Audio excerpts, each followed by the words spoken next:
baasiyo balaayiyo baroon lala ordaayiyo bele iyo dhibaatiyo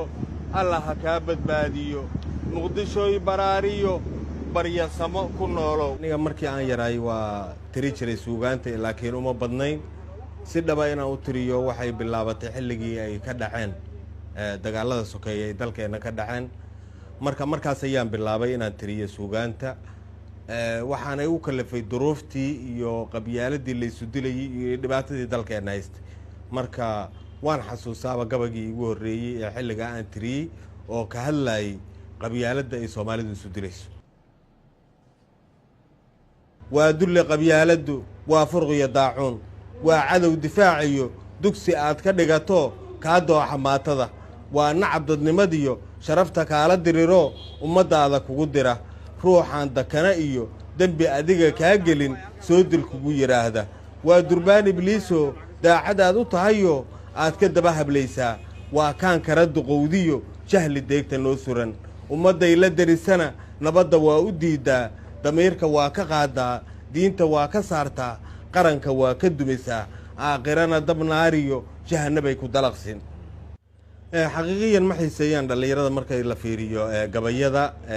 muusiga ayay aad u jecel yihiin laakiin haddana waxaan isleeyahay waa lagu dhiirigeli karaa sababta lagu dhiirigeli karana waxay tahay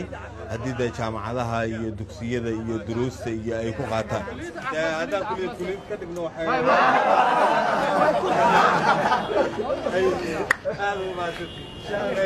aadaad u mahadsan tahay waa ku fikirnay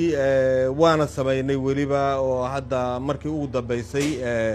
golaha abwaaniinta Soomaaliyeed iyo mid ka mid ah jaamacadaha ku yaala magaalada Muqdisho ayaa haddii alla ku roon yahay waxay dhalinyarada ku baraarujinayeen in ay suugaanta Soomaalida oo ku salaysan dhaqanka Soomaalida iyo asalkiisa ay u bartaan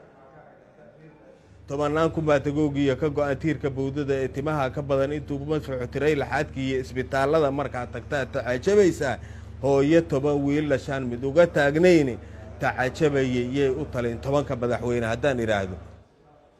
ka gabyaa oo murtiyahanka ah waxay ka mid yihiin dadka ummadda xushmada ku leh asagoo dhintay ayaa la dhageysanayaa waanadiisii iyo wixii ummadda u sheegay marka dadka gabyaa inay ku guuleystaan haddii alla ku roon xilkaas ummaduna ay qaadato sidaas ayaa u rajaynayaa ummaduna ka faa'iideysa